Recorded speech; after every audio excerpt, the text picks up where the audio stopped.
Hello everyone, আমার নতুন একটি ভিডিওতে তোমাদের সকলকে স্বাগত জানাই। আমি এইমাত্র পড়িয়ে এলাম, এসে ঘরটা গুছাচ্ছি। ঘরটা অগোছালো হয়ে রয়েছে। দুপুরে আমি পড়াতে গেছিলাম, মেয়েটা ঘুমোচ্ছিল বলে আর গুছিয়ে রেখে যাওয়া হয়নি। নিয়ে এবার এসে গুছাচ্ছি। এরপরে যাব আলমারিটা মুছবো, রান্না করব, অনেক কাজ। তার মধ্যে আবার মেয়েটাকে পড়াতেও হবে।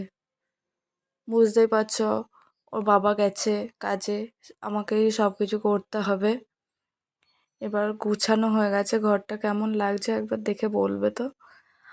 ছোট্ট ঘর, কিন্তু তবুও দেখো আমি গুছিয়ে বাগিয়ে রাখার চেষ্টা করি। আমি এতেই খুশি।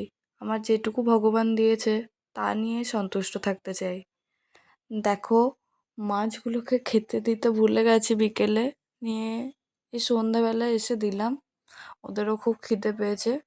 এবার এসে আমি গ্যাসটা ভালো করে মুছে নিচ্ছি। তারপর বাসনগুলো ধুবো। বাসনগুলো ধোয়ার আগে আমি ভালো করে গ্যাস না মুছলে যেন কেমন একটা লাগে।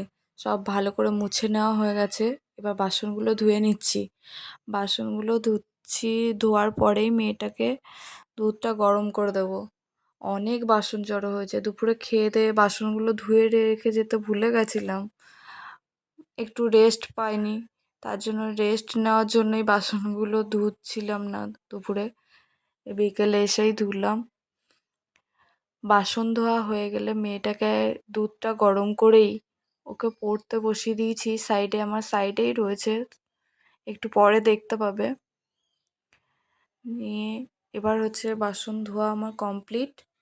এবার দুধটা চাপিয়েও দিয়েছি, গরম করা হয়ে গেছে। ওই দেখো, আমার মেয়ে পড়তে বসেছে। ওর সামনে এক্সাম আছে এপ্রিল মাসেই। এবার রাতে রান্নাটা করে নিই, আলুর দম আর রুটি। বাই।